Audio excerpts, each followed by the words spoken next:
টি-20 বিশ্বকাপে বাংলাদেশ দ্বিতীয় রাউন্ডে যাবে বলে আশা প্রকাশ করেছেন জাতীয় দলের সাবেক অধিনায়ক মাশরাফি বিন মুর্তজা।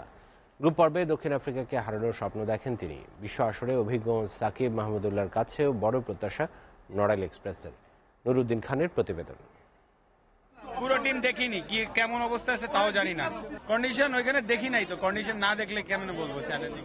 বিশ্বকাপে অংশ নিতে যুক্তরাষ্ট্রে বাংলাদেশ দল, অথচ দল নিয়ে কিছুই জানেন না মাশরাফি বিন মুর্তজা। রসিকতা করেই হয়তো এমন মন্তব্য সাবেক অধিনায়কের। তাও জানি না কারা আছে গ্রুপে। আর যেন গণমাধ্যমে নীরব থাকার চেষ্টা।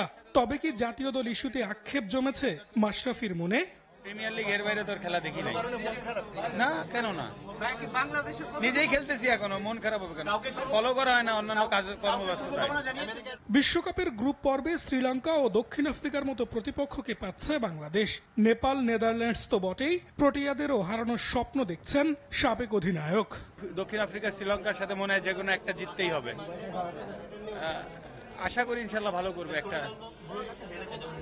এখন ওইদের সাথেও যদি আপনি হারার চিন্তা করেন তাহলে তো কঠিন হবে কাজটা। অবশ্যই আমি চিন্তা করছি এই দুইটার একটা থেকে জিতে ওগুলোকে হারিয়ে, আর ওয়াই নট যে দক্ষিণ আফ্রিকা দুইটাকেই চিন্তা করা যায়, হারাইতে পারবেন। বিশ্বকাপে বড় স্বপ্ন থাকলেও বাস্তবতা মনে করিয়ে দিয়েছেন ম্যাশ।